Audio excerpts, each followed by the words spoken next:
What's the creepiest or most unexplainable thing you've ever seen that you haven't shared anywhere? Serious. A long time ago in elementary school, me and my friend came to the school compound on a Sunday to explore. We came in the wee hours in the morning. And coupled that it was a Sunday. There was nobody in. We were walking along a corridor on the first floor. When suddenly we heard this thunderous noise above us. You know the sound where you drag a chair or a table across a floor? It was exactly that. But it sounded like there's multiple classrooms full of tables and chairs just moving around. It was loud. Very loud. And it was extremely sudden. There's no reason why anybody would be in school, moving dozens of tables and chairs on their own on a Sunday 6 a.m. We stood rooted, stared at each other for a second, and bolted. After we got out of school, he asked me whether I heard a lady screaming in the corridor. I said no. He didn't hear the dragging sounds either. I was in bed at night, woken up by the sound of steps on my roof tiling. I think I was about 13 at the time. I see a shadow walk past my skylight, unsure of what it was. I look outside my side window and see a man dressed in all black looking out from the construction scaffolding. After a while he looks into my window and I try to hide. My brother also saw him. We never found out what happened to him, but the police were informed. I used to live in a house with two roommates. Let's call them Anna and Erica. I lived on the second floor and Anna and Erica lived downstairs. Every night I would hear this thud, thud, coming from downstairs. I would investigate and it always came from Anna's room. I thought it was her doing burpees or working out at night. Which seems dumb looking back. I never talked to Erica about it because I thought it was in my head, and since I was on the second floor it never really bothered me. Fast forward 2 years and we all move into a new house with another roommate. Anna, Erica, and I live on the same floor upstairs. I start hearing the thud, thud, louder now. I go up to Anna's door and it sounds like she's hitting herself against a wall and whispering and crying or laughing. I also noticed when she left the room she had her sheets all scattered on the floor. I ask my other roommate Erica about it and she says she hears it too. Anna starts staying at her parents' house more often. But every time she comes home we hear the same thud, thud, noise. We started asking Anna about it and she makes up excuses like, I was moving furniture, or, my porch door was swinging open. After we started questioning her more, she only came to our house maybe once a month to pick up some clothes. It was so strange. I never think we'll get an explanation. When my daughter was very young, 3 to 4, we were on a family vacation in a state park lodge. Our room had exposed wood ceiling beams to match the decor.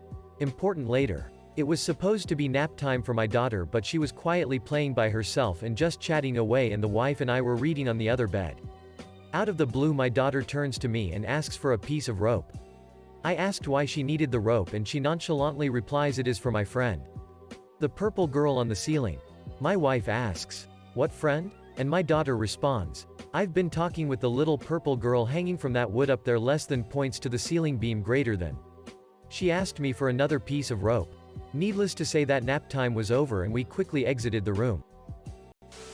I was 10 riding my bicycle at dusk along the road I lived on, which was parallel to a set of railroad tracks. I moved off the road as a car sped by and a beer bottle came sailing at me from the front passenger seat. I could see 2 young women turned around laughing at me through the back window. I flipped them off and kept riding. About 30 seconds later, I heard the train slam into them. A number of years ago, I was using an online chat site and got talking to a woman who claimed to live around 50 miles from me. We chatted quite happily for a couple of days. Then on the third day, a Saturday night, she was online and we were chatting, but she seemed different somehow. Something just didn't seem right. But I couldn't put my finger on it. She explained that she was drinking and I assumed that this was the reason behind the melancholy. We continued chatting and she put on a cam so I could see her there drinking as we chatted. Over a couple hours of chatting her mood appeared to grow darker and she appeared distressed but was hesitant to elaborate further. She left and returned around 30 minutes later and appeared drunker and more distressed. This time she had a stack of tablets on the table in front of her. She claimed that she couldn't go on and started to take tablet after tablet. I had no idea what this medication was.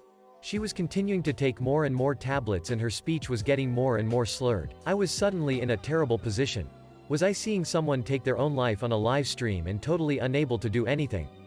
All I had was a name and a town, both of which could be false. I made the excuse of needing the toilet and left the room. And took this opportunity to call my local police and explained the situation. The police took what details I knew and I was told to go back and try and keep her talking and try and get further details from her. They sent a plain-clothed officer to my house and whilst I was chatting to her he pulled up the chat logs and history on his laptop. By this time her speech was becoming more and more incoherent and the cam was knocked so it was impossible to see her. Soon the connection was lost. Was this real? Was it fake? I had no idea of knowing. The police officer was during this time on the phone with the station giving them what information he had been able to obtain. He then left leaving me to contemplate. The next evening I got a call from the local police station, who wanted to thank me. The police had managed to trace her through her IP address and had been able to attend. It apparently was a genuine suicide attempt and she had been taken to hospital and was subsequently undergoing treatment. When I was 5, me and my identical twin sister both caught scarlet fever. We are from America, but my dad's project had temporarily relocated us to India, and we were not used to the water and food there. We both fell into a coma towards the end of the fever. One day I woke up to my mom and aunt screaming and crying and holding my sister because she was unresponsive and not breathing. They were doing chest compressions, CPR, etc. But nothing was working. I was desperately trying to get their attention because I was young and didn't understand what was going on. I went back in my room to go back to sleep. But in the corner of the room where my sister's bed was, I saw her laying there, breathing fine. I went back out to the living room and realized I was looking at myself in my mom's arms as she tried to revive me. Eventually, I saw my eyes flicker open. And then everything went dark.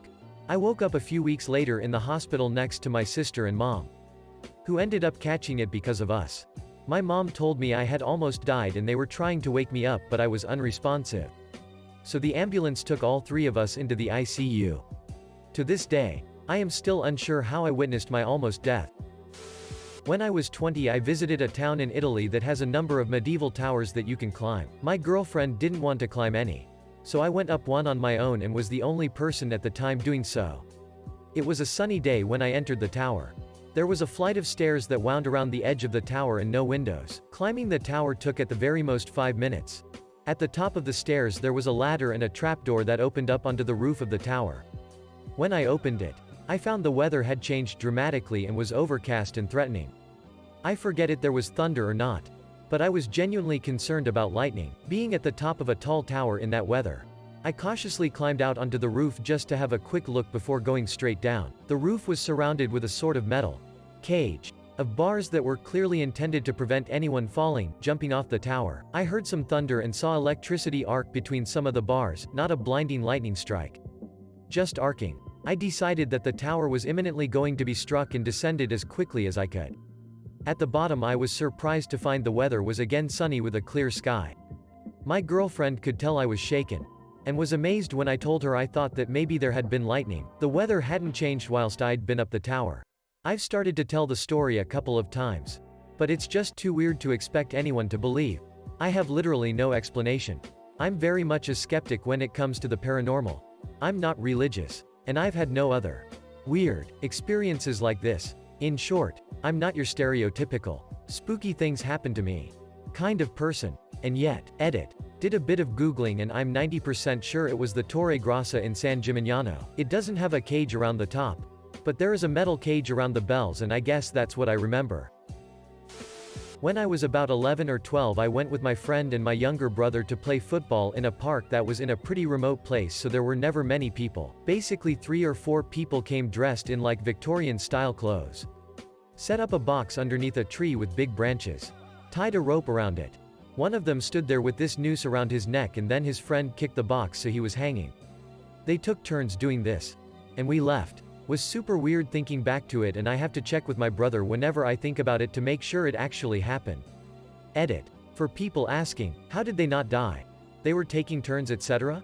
From what I remember, the box mustn't have been particularly high relative to the length of the rope, so there wasn't much of a drop if any. I don't remember how long they were swinging for but I suppose it must have been between 15 seconds to a minute. Then the friends would put the box back for the one hanging to stand on so they could get down. And someone else would take their place. Back when I was 9 or so, me and my friend were having a sleepover. His parents were at a dinner. And his brother was out getting stoned somewhere. Anyways, it was probably 9 p.m. His parents had just called and said that dinner had turned into drinks, and they would be out for a little while longer. Anyways, we were young, playing Minecraft on the Xbox 360. When we heard his front door open. It had a very noticeable noise when it opened. Very creaky. Almost eerie so. We thought, oh, it's probably just your brother. And kept playing, thinking nothing of it. Then, we heard footsteps. On the floor above us. We once again thought nothing of it, seeing as his kitchen was above the basement where we were playing games. And his brother was likely there for mid-high munchies. But then, we heard another set of footsteps. We were confused at this point. But we didn't worry as it was either his parents or a stoner friend of his brother. We then heard a scratching at the basement door. We both looked at each other like, is that just me or is there a scratching? He didn't have any pets. So, me being the oldest by 2 months, went to go check. I opened the door and there was nothing there. I yelled upstairs to his brother. Let's call him Jim. Jim, you're not scaring us. Stop it. No reply. So I sat back down and continued playing. Now, there was a scratching on the window. We were honestly terrified. And we stayed seated. One of us looking at the door. The other looking at the window. Then, again, scratching at the door. I opened it with a baseball bat in hand.